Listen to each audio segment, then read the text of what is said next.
Oke, baik, perkenalkan nama saya Dr. Alasandra Yurida. Saya adalah dokter yang berjaga di klinik Pati Yanti ini. Jadi di sini saya akan melakukan pemeriksaan ronsen ya. Yang dimana di sini saya sudah memiliki satu kertas ronsen atau foto toraksnya. Yaitu di bagian ronsen ini adalah toraks. Kemudian untuk sebelum saya melakukan pemeriksaan ronsen, saya akan melakukan cuci tangan 6 kali dahulu agar lebih higienis, serta saya akan membacakan hasil diagnosis pada ronsen ini pada akhir sesi. Dan setelah itu, apakah Bapak bersedia untuk saya bacakan hasil ronsennya Bapak? Jika bersedia, saya akan melakukan cuci tangan 6 kali terlebih dahulu. Oke, jika saya telah melakukan cuci tangan 6 langkah, saya akan menempatkan foto ronsen ini kepada papan khusus ronsen. Ini saya menyalakan. Ya, jadi di sini terlihat untuk ronsennya. Oke. Jadi untuk pemeriksaan ronsen pada awalnya kita harus menentukan nama pasien yang di ronsen ini siapa, usianya berapa, setelah itu ada tanggal pemesannya berapa, foto toraks bagian apa, serta penetrasi atau keterangan cahaya atau toraksnya. Jadi di sini foto ronsen yang kita periksa itu adalah foto ronsen bagian toraks, yang dimana foto ronsen bagian toraks ini terlihat untuk posisinya itu adalah PA atau posterior anterior, yang dimana jika dalam posisi PA itu penetrasi cahaya sinar X-ray itu harus lebih dari 50%. Sedangkan jika kalau kalau posisi pasiennya adalah AP atau antara posterior, pada foto ronsen pembacanya harus lebih dari 60% untuk sinar penetrasinya agar bisa menembus soft tissue, bone agar bisa terlihat.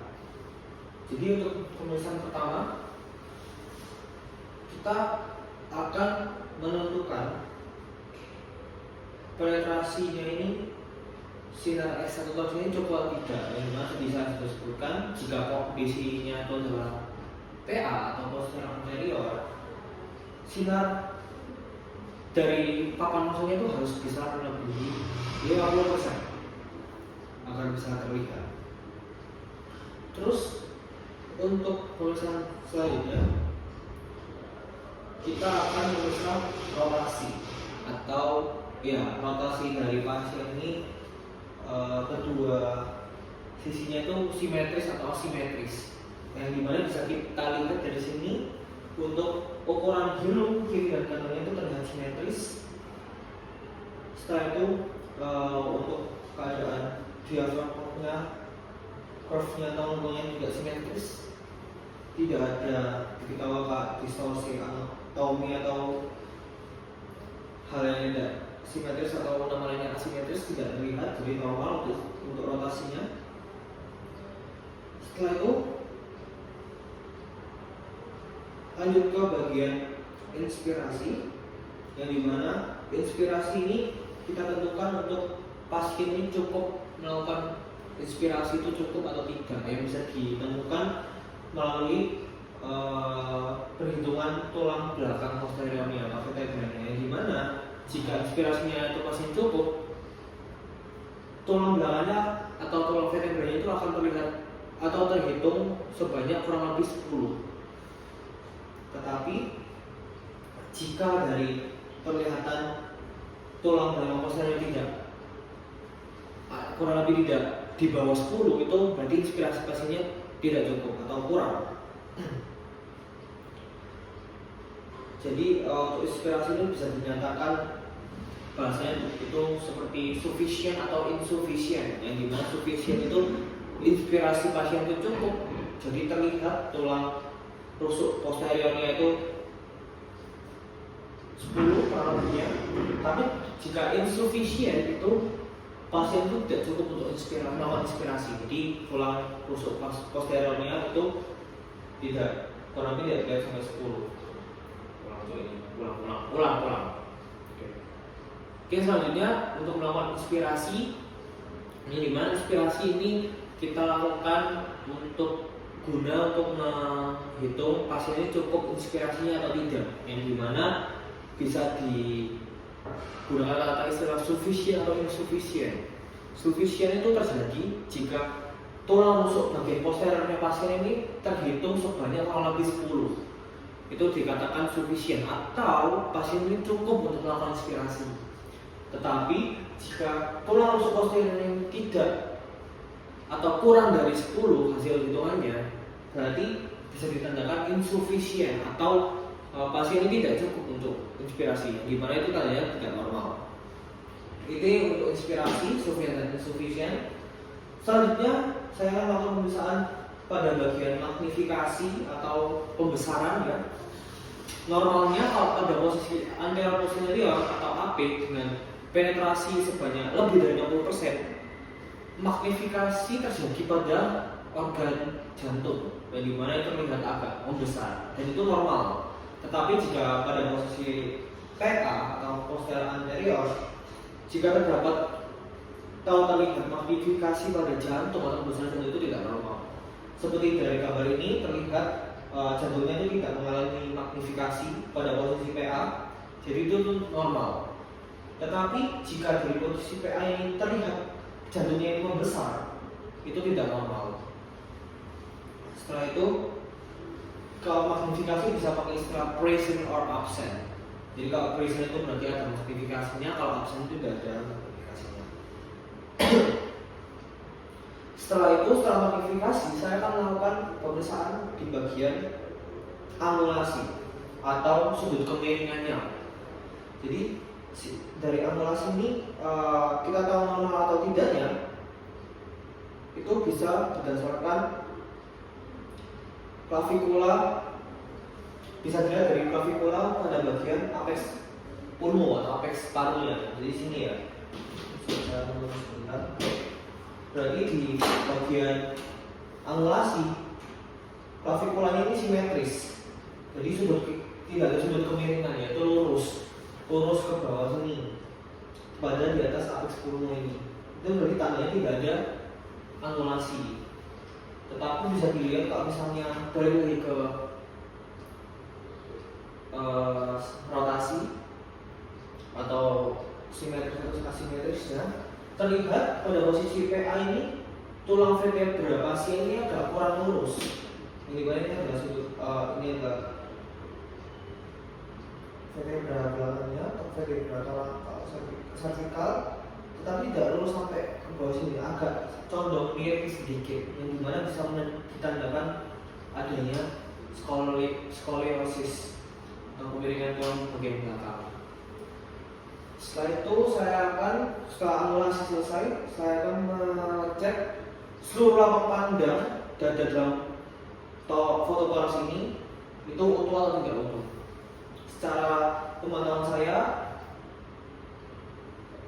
lapang pandang pada foto torax ini utuh, di mana terlihat adanya sudut kosta atau rusuk belakang itu dan depan terlihat ini adalah rusuk belakang, sedangkan ini adalah rusuk depannya.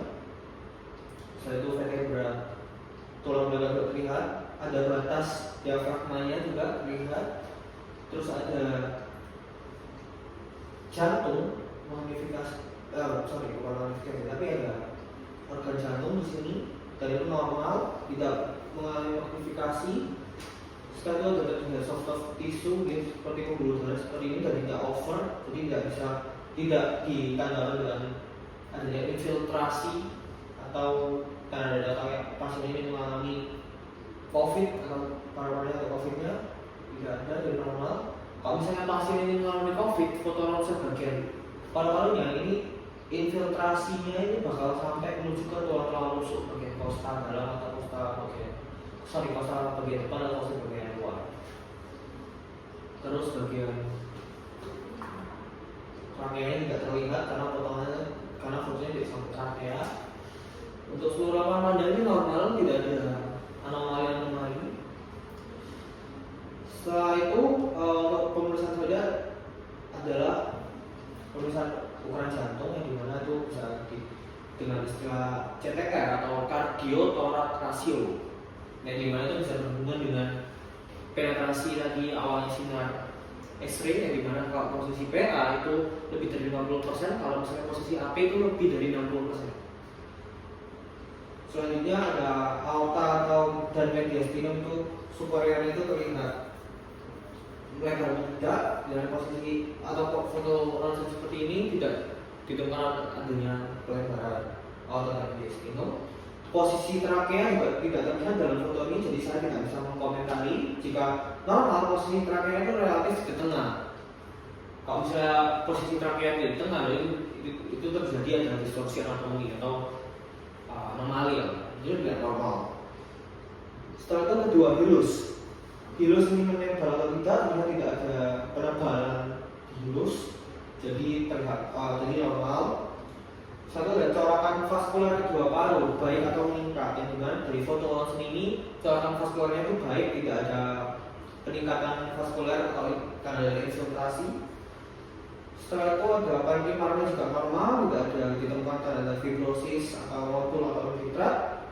Satu ada lengkung diafragma, yaitu diafragma curve yang di sini, ini normal, simetris rotasinya. Satu ada sinus costophrenikus di bagian ujung sini, terlihat tajam, tidak tumpul, jadi normal. Lalu ada kondisi jaringan lunak putus-putus, ada ditemukan tidak adanya corpus alienum atau benda asing yang terlihat nampak.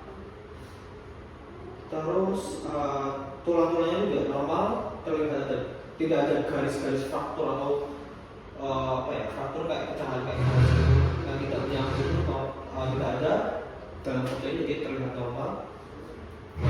Setelah selesai itu saya menunjukkan hasil ilmuwan.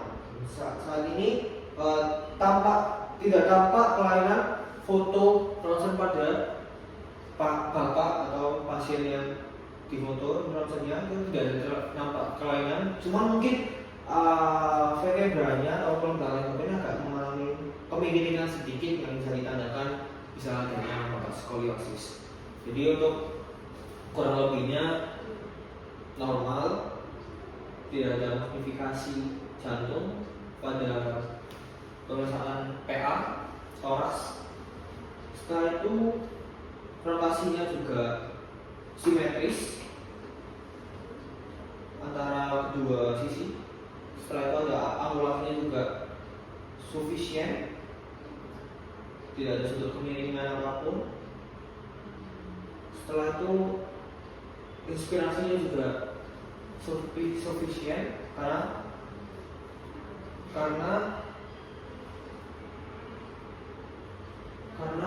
bagian rusuk posteriornya itu bapak terhitung kurang lebih 10 atau lebih dari 10, jadi normal sufficient. Jadi sekian untuk pemeriksaan toraks. Atau bapak ada yang ditanyakan? Jika tidak ada, terima kasih.